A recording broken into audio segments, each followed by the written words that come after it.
Streetfathers, basically, we're a street engagement team for youth crime based in North, East, South and West. And with the founder, which is Colin James. Colin, would you like to say anything about our movement? Yeah, really, we just want to let young people know that the fathers are here, we're there for them. We can hear too much that there's not many fathers in the home. Mm-hmm. And it's good for fathers to rise up now and reach out to our young people, because they all are young people. Mm-hmm. So what Streetfathers is trying to do is just raising men to take responsibility for their role towards the community. And our role is to protect and serve our women and children. So we want to, we just want to let young people know that we're there for them. Yeah, so today we're going to touch on a few subjects. Basically, we're going to talk about youth, smoking, how the effects of drugs affects the community, and what kind of advice we can give to the youth dealing with drugs, taking drugs. This is what the subject matters are going to be today. So one of the first questions I would like to ask Colin is, what do you think about youth around drugs? And obviously there's a lot of drugs we could go into, but what do you think? Your facts and opinions regarding that? My facts and opinions? Facts and opinions. Well, for a fact, not everyone can smoke weed. Mm-hmm. I think that you've got to be in a good mental space to be able to smoke weed in the first place. Mm-hmm. Mm-hmm. I think the weed that young people are smoking right now isn't weed from back in the day. It's more like a drug right now. It's more chemicalized. And what it's doing for them can't be any good. Mm. So should they be smoking weed? Not the type of weed they're smoking right now. All these flavors and things coming from Cali and that. Yes. I don't trust nothing that come from America anyway, but it's just the fact that that's what most youths are smoking right now. Mm. And when you look at the behavior and some of the actions that they do after smoking weed, that weed there can't be good.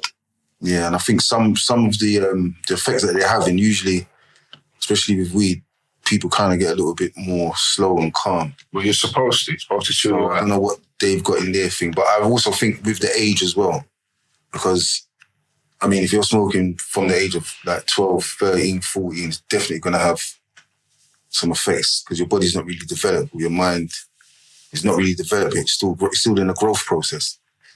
Yeah, from personal experience, I mean, I've been around for a long time. I've watched people smoke weed since I'm a young person. Mm-hmm.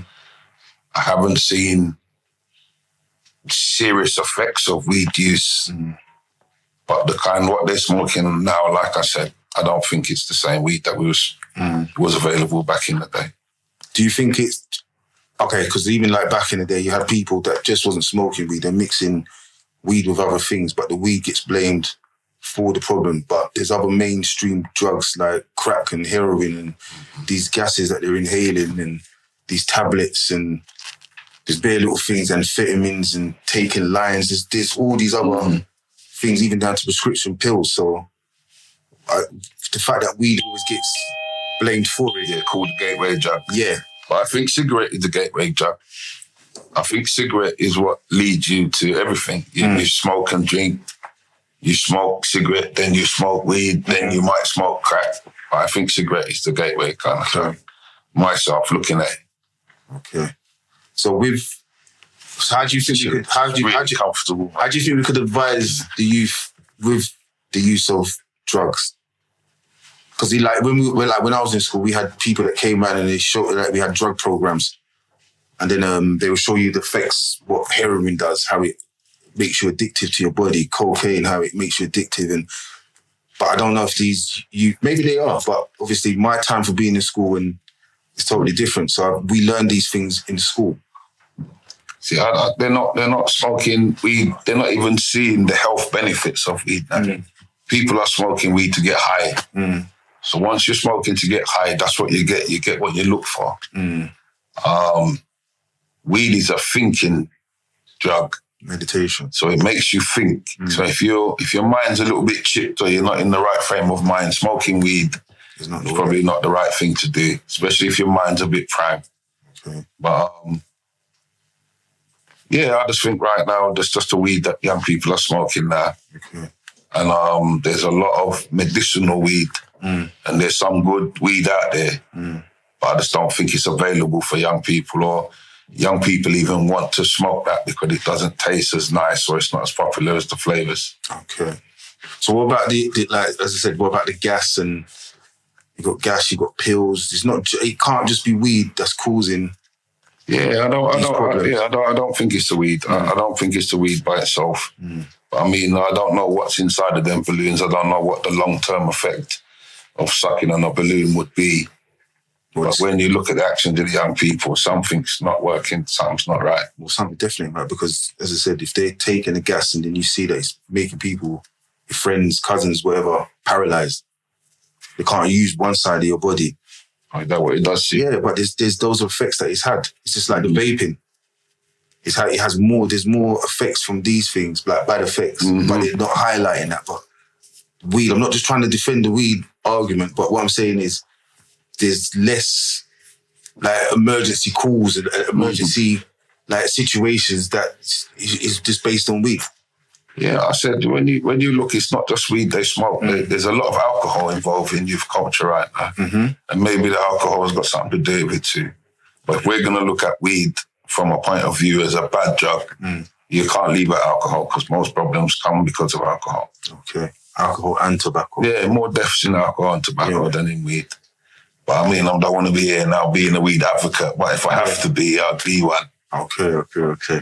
So what's the best, what do you think is the right age for smoking and to be educated about it? I don't think there's a right age per se. I just think that you just got to be in the right frame of mind to do anything, and everything's got to be done with some form of balance. Okay. And if you overdo anything, it has a negative effect. Okay. So it's just balance, really. But I don't think that it's down to age. I think it's more down to your state of mind, your frame of mind. I agree with that. Right, so another key question, do you think the drugs is helping or harming the community? And when I say drugs, I just don't mean drugs you can get round the corner. We're talking everything. Well, drugs as a whole, or are we still talking about weed? As in a whole, let's involve everything for the community, and including the weed, because there's other things that are harmful that's not being highlighted. I think it's harmful to the community because for some reason young people think it's the only option that they have in the community to make money. And I think because of the drugs in the community, it's taken a lot of young people down some wrong roads. A lot of people are getting targeted. I mean, police are bullying our community and they're using drugs as a means to an end to really be able to target certain demographics of young people. I agree with that.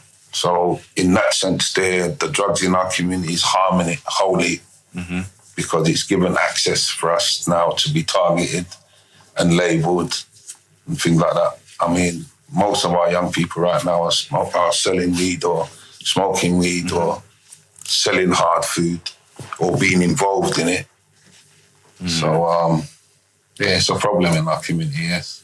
I agree. It is a problem, but I think also what is a big problem is all of the other drug users that are able to walk around freely, displaying just freely. That's part of culture, though. Yeah, in this country, cocaine is culture. Yeah, it's part of the culture. You can't look at that. They're targeting what we do in this community and not so much what they do.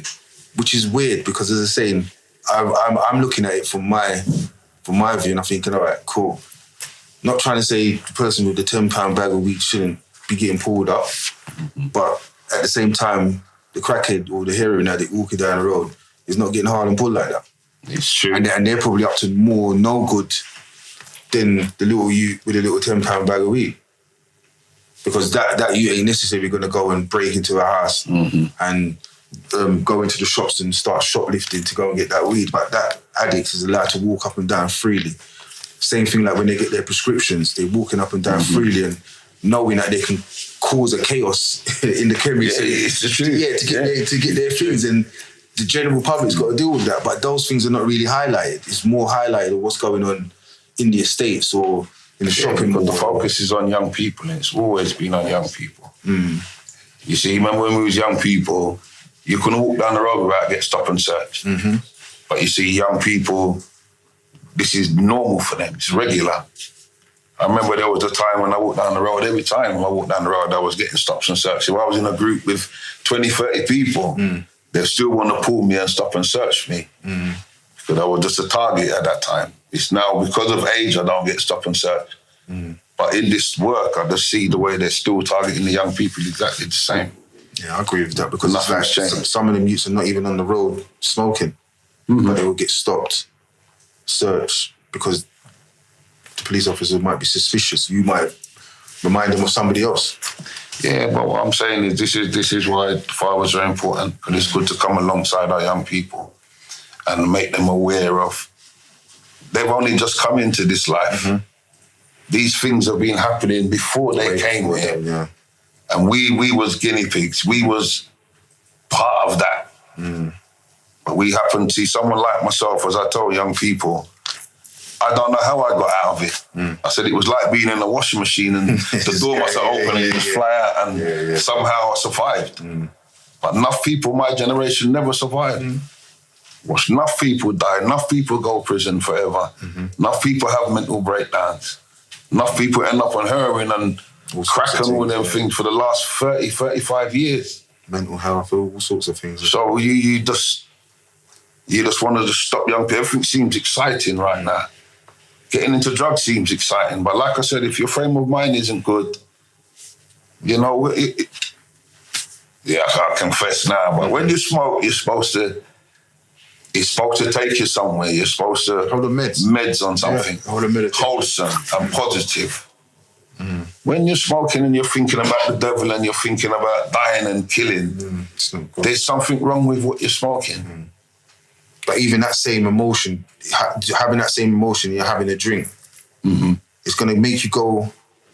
It's going to make you go somewhere else. Yeah, I don't know what it is. Our young people right now, they're just they're between a rock and a hard place, and we really need to reach out to them and make them understand that everything's against them. Everything's against them. Nothing's changed. People ask me, why don't you work with police? Police haven't showed me any change from the 70s to now the 2025. I'll tell you what's changed, they've got more money. Yeah, they've got more money, but it's exactly the same. The way police treated me, the way police treat the clients that I work with right now, nothing's changed. Exactly the same. And a lot of their behaviour, the police's behaviour has been like, it's been put on social media, because all of the recordings that you see with the interaction with, I've seen a recording, a couple of days ago, the guy's sitting in his car, he's got his 2 kids in the back of the car. The police officer's telling him to get out of the car. The guy's taking his key out, put it on top of the dashboard, and the officer's breaking his windshield and seriously trying to get him, but the officer is saying you're a drug dealer. But he's clearly not a drug dealer. He's got it wrong. Yeah. But then that guy has to go through that. That's his experience. I told you one time I was at Walthamstow Central and police arrested me, put me in a van and stood on my back from Walthamstow Central to Chinkford Police Station. You know how far Chinkford Police Station? I know that stood on my back all the way there and then beat you up when you get there. You see, these are experiences. But I've seen them beat up so much youths and still beating up youths right now. It's in the practice. So for me now to say that you can trust police or police have changed, police haven't showed me no change. They've not showed me change from the 70s to 2025. And when they show me some kind of change or some kind of best practice or some kind of new type of training, they're going to keep police at arm's length. I'm going to trust them as much as I can see them. I agree with that, because what it is, I don't think within our community as well, there's not a good community-based relationship with the police. No, they're never going to get one. Not right now. Yeah, but you see, and another thing was back in the day, not even trying to over-big up the police, but back in the day, there was that police officer or police officers, they're from that area. Community police. Yeah, from that area. Now what's changed is you can see that they're not from where they're working. They don't understand what's going on. The police are lost. So they could be walking on a beat and they're taking a wrong turn, but you can see they're taking a wrong turn. They're not, I don't think they've taken a wrong turn. I said, when you look at things with question, you get answers, you know. And there's more money in fighting crime than stopping crime. You see, as I tell people, we're the only ones who want to be unemployed. I want to be unemployed in this work. But everybody is employed because of crime. It's big business. Yeah, big business. Hospitals, doctors, lawyers, judges, barristers, everything. Coroners. Everybody's employed by crime. Police, probation, the yacht. So I tell young people, I said, they don't even realise when you're on the road selling drugs, you're working for the police. Yeah, exactly. All you're doing is stacking up money for them. You're keeping them employed, you are.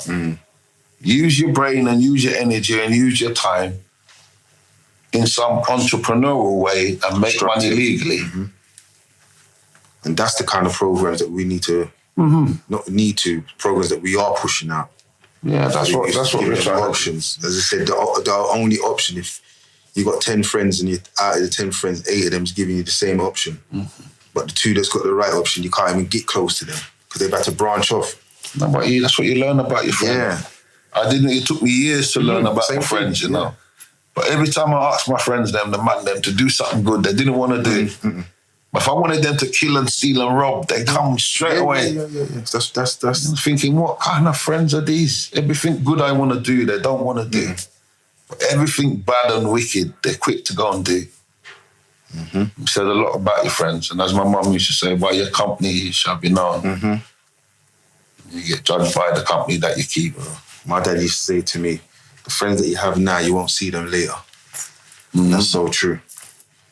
Because all the friends that I used to have, I've got no one of them around me now. That's the truth. Yeah, but there's no bad blood or nothing, but there was no structure to what we was doing.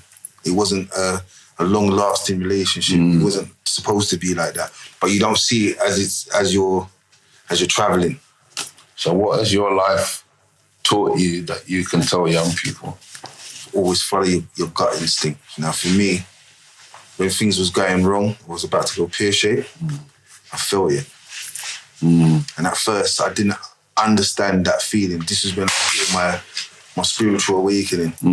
Yeah, and I was awakening my consciousness and everything. And it was like, once I obeyed that, come on, yeah, then I knew.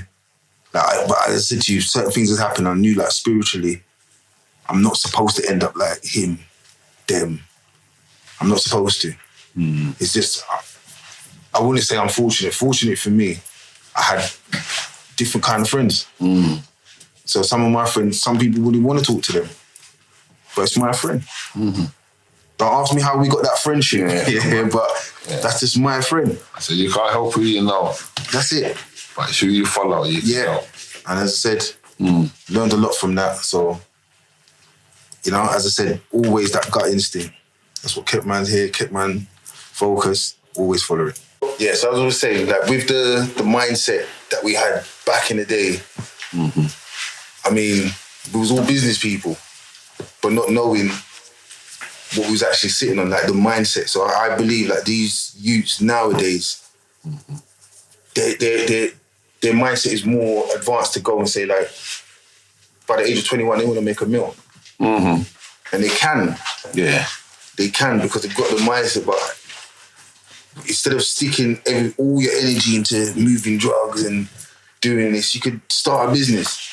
You could sell 100 T-shirts. You can sell 200 T-shirts. Put your own thing in it, hats. You can do that. You can even be selling towels, paints, canvases. Just transferring their skill set to something energy, else. But as I said, they've got everything's there already. Maybe I could have even done the same thing myself. But then just having the influence of, as I said, having 10 friends and 8 friends is doing all the same thing, you're going to jump on what the 8 friends is doing rather than the 2 because the 2 is not really around. What do you think they're scared of? don't think it's a thing of scared. Or they don't understand why they're all doing the same thing. Because it's quick and you're seeing the results quick. Yeah, but enough of the results, enough of your brethren are in jail. Yeah, of course. But this is my point. I didn't want it quick. Mm-hmm. I was taking my time. I didn't know exactly what I was sitting on. So I've had to, take some little time out, sit back and absorb what's going on there. I see this person going to jail. This person's dying. Mm-hmm. This person's getting locked up. This person's head's gone funny. But everything's to do with the road. Mm-hmm. But then I've had other little friends. When I started going union or that, the conversations was different. Mm. I'm having different conversations throughout the day, the evening, like different conversations until when it comes back to the end, mm-hmm. and then you see your normals and your regulars, and it's just that energy just changes. The whole good day energy is gone. Everybody's on the same. Yeah, you got this, you got that. Oh, I got this, did it. But as I said, if everybody was on that on a business level, like, okay, look, we're going to convert this house. So don't you think the youths then want to do things from a business level? Because I think they're really ambitious. They are very ambitious, yeah? And they definitely got a business mindset, but the business mindset is stuck in the same thing. So how do they transfer it? They probably don't know that they've got the skills, that it's got transfer. Yeah, it's the ideas, it's who you're presenting it to, it's how you're presenting it, it's who you're talking to, it's where you want to go with it. So as I said, some people can be sitting on $1 million business with £100 attitude. Mm. Yeah? So it's only going to go as far as it can really go. But with the right people in the right direction and the right building, the structure, it's going where it needs to go. But they might not can get a bank loan. But not every business. I'm saying not every a start off in life because they're young. Before I got my life together, not everything that I done I got help with, like from other people. Yeah? Mm. So it's just like there's always have to make a little sacrifice. So today, I get this money, I can't spend it. I have to put that down. And the next little money that I get, can't spend it, I have to put it down. So I started having this mentality where I treat £10 like it's £100. I treat the £100 like it's £10. But do you think the young people got the same energy, the same mentality? Some of them, because there's some of the youth nowadays, there's probably 100 of me in the new youth era now. Mm-hmm. There's probably 1,000 of you in the new era, but they just don't know it yet. Mm-hmm. So as I said, when people say, listen, you're ambitious, you can do this, I believe in you, Chris, and this and that. I'm like, yeah, but I've got this to go and do. So I will hear all the good talk, innit? I was the best at it. I sit down, yeah. But I'm not really taking it in. Mm-hmm. But I'm hearing it, it's stored. But I've gone because my main priority was to go and do what I'm used to doing. Until when I said, over the time, I've ended up going to uni, educating myself, starting my own little business, still working. But what I've got now, even myself, if I could talk to my older self, my older self wouldn't believe me now, sitting there now, because my attitude stinks. So the youth, them have got some real transferable skills because they set up their own line, they find their own clients. Exactly. They go out and get their own stock, their own supplies. They do all of that, but instead of doing it that way where the police can kick off your door and take you away, do it legal. Well, yeah, you think someone needs to tell them that they can do it legal? I think a lot of them know it because it's just like this. When we was doing what we was doing, we knew that we're doing illegal things to be legal. But you can just be legal straight away because there's other people that's done it like that. So as I said, you see all these other little businesses, like you see like a trap star. Someone like myself, black, no education, criminal record. How could I have done it by myself? Who would have given you that kickstart, or who would have given you that belief? It comes from yourself to move forward. This is what it was. I didn't know that I could do half the things that I'm able to do, but it's in me already. But I've had to kick myself. Yeah, but you found that out now in your older age. Exactly. These young people, they're still learning. So they're unaware of what they know and what they can do and what they're unaware a little bit, but you're still aware because consciously, as I said, when you, like for me, I'm talking about myself, When I was younger, my conscience has matured, so it was there. So I said to you, see the little gut feelings and everything, I didn't always pay attention to it. But when I started paying attention to it, my gut feeling, my instinct, it started making sense. So a lot of the time was, there's a danger coming, or I'm in danger. Or the problem's coming, or I'm the problem. So I need to know how to get myself out of these situations, because you're not going to be able to make right decisions if you can't protect yourself. So this was one of the first stages. Then after that was, as I said, I'm learning. So there's other people around me they're getting it in. I get it. That's your blessing. You're supposed to get it in like that. Like I'm supposed to make $1 million, but I'm not supposed to get it just like that. I've got to make 20. I've got to make 50, then 120. That's how it's got to be for me, innit? Like some people, they would just get it, bam. So once I realised that, so my little enough. So I realised that from young. So I'm not supposed to have it how you've got it, but I'm going to get it. I've got the same mentality, I've got the same drive, yeah? But my expenditure, because my blessings won't allow me to just have it like that. I mean, how do you transfer that over to these young people? The young people they've got a different mentality. They feel entitled. It's all on the individual, because as I said to you, I could talk to some youths and they would get it straight away. It's just like me talking to my own youths. I could say to one of my sons, listen, yeah, you make sure you don't take nothing from nobody, no one don't hold nothing for nobody, no one don't give you nothing and say to you, yeah, hold this, and then so you don't do nothing, you don't get yourself mixed up in none of that. Right. I had the same warning myself, but for the love of my friend and the loyalty for my friend, they never listen. Never listened to it. Never listened to it until when I started seeing, I said to you, but they gave me all these warnings about friends and what you're doing and rare. And it's not until when I got older, so past 19, 20, I had my son 19, 20, that's when it really started kicking in. Yeah. So as I said, I can't take the risk of going out and doing this, even though sometimes I still did. But I know there's got to be another way to do it. So I said the same thing I'm saying, I've got to go and pick up food, I've got to do this, rare. I've structured it where that's work now, that's training. Yeah. So I knew that I had to go into an environment, it's not to do with the road, I've had to go in an environment where there's no road. So it made me make better decisions. So I'm sitting down with people that care less if I go, yeah, what? They don't care about that. Are you listening? That's how they're dealing with it. Do you understand? So once I realised that, like, conversation, it's a conversation. Your conversation leads to ideas. The ideas is structure. The structure starts the building. Yeah? And once I realised that, and they, as I said to you, a lot of them's got it, because at their age, when I was their age, I wasn't thinking about being a millionaire. I just wanted money. Yeah, so they've actually setting themselves a goal.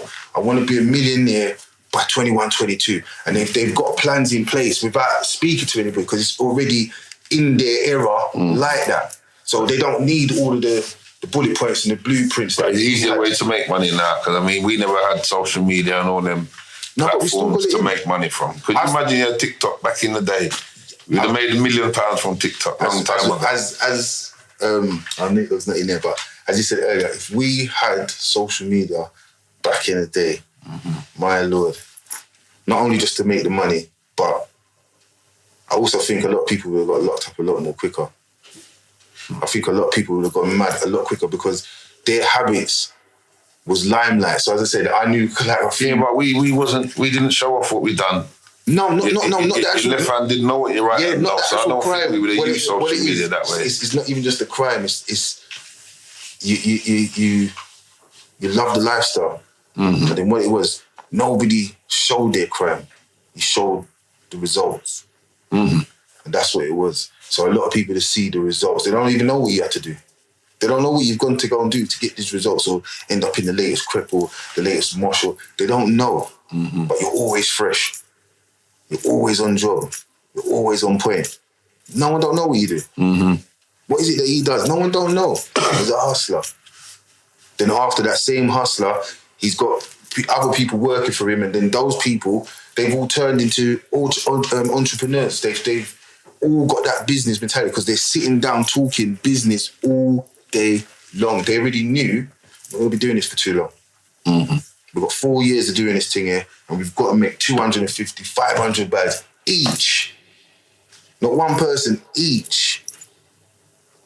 Yeah, that's different.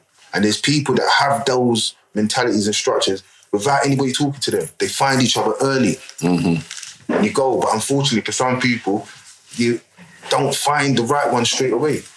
And you've got to go on that journey. And that's the same thing with me. I've had to learn the value of money. Yeah, and that's when I understood it more. So I don't need what everybody else is needing. I don't need to chase what everybody else is chasing. And that's what it is. Live by your means and stay in your lane. That's the message that I will give to them. Live by your means and stay in your lane. Because everybody ain't got to spend the same and make the same. So if you can survive on 1,000 and I can survive on 100 and I've still got more than you, sorry to say, you're doing something wrong. The truth. You're doing something wrong. And that's what it is. It's just all structure, planning, overstanding yourself first before you're trying to do things with other people. And that's what you say to young people then? Yeah, stay in your lane and live by your means. Because as I said, wanting too much will lead you not to get it in certain instances, you understand? So live by your means, stay in your lane. What do you think? I couldn't put it any better than that, man. Yeah. All right. Live by your means and stay in your lane. I just think that young people need to be aware that they've got so many transferable life skills that they can take, don't need to use it on the road. Because on the road, I mean, it's a fool's game right now on the road. Back in our day, there was no cameras, there was no ring doorbells, there was no one filming you on phones and that. If you didn't catch you on the spot, they couldn't prove nothing. And that's it. NFA. But now it's long. But I think It's also long, now it's long. they want to be known for it. Yeah. Do you understand? So as I said to you, the difference between our era and their era is we knew that this person does this and that, but they don't promote it. It was stealth. I said your left hand didn't know what your right hand knew. And that's the big difference. As I said, if we had social media, in a way it would have been a good thing to make money and do our musics and all that, but for the mentality that we had for stunting, flexing. I don't know, man. I disagree with you because you see, you go back now, we never took photographs.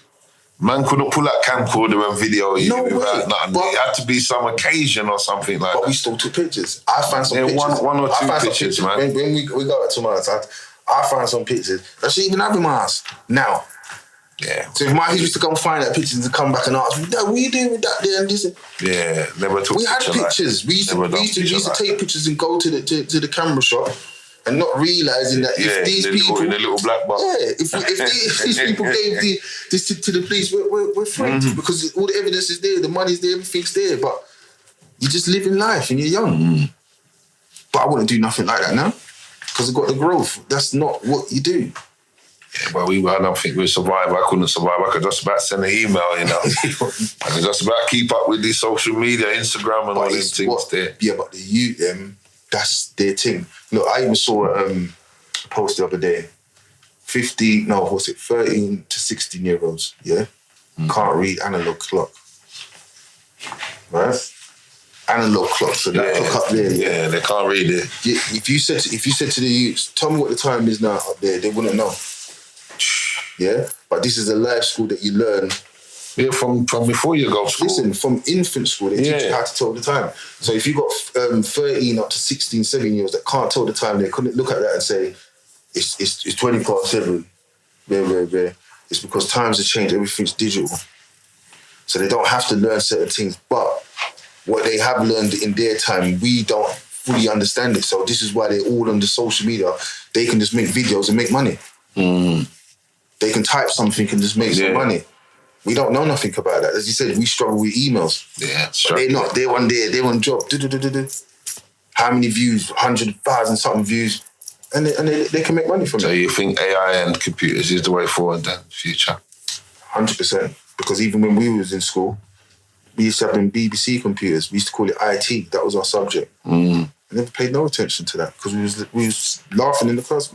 How's computer going to tell us what to do? How can the computer tell us what to do? And we got to type it in. And then look what's happening now. We remember we had the big back TVs. Yeah, I remember to push them wheeler. Yeah. Do you know what I mean? You just want young people to know that there's a million ways to make money. I think they found angles of how to make money. Yeah, but they've also found ways of getting locked up quicker as well. So with fast money and quick decisions. Right, just the way the system's set, the system's rigged. The system just set that way. And when you look at it, like I said earlier on, when you look at how much money is involved in the system, it's a win. It's a lose-lose for us, but it's a win-win for the system. Big business. Right, unfortunately, we've come to the end of the show. I hope that you find all the information feasible and knowledgeable, and you will take advantage of the information. Follow all social media networks, Streetfathers. Father Colin, anything you want to add to that? No, I just want to say that, young people, we're here for you. Our children, our future. And all children are our children. So on that note, say peace and guidance. You hear from us next time. But make sure you follow all social media outlets and let us know what you think.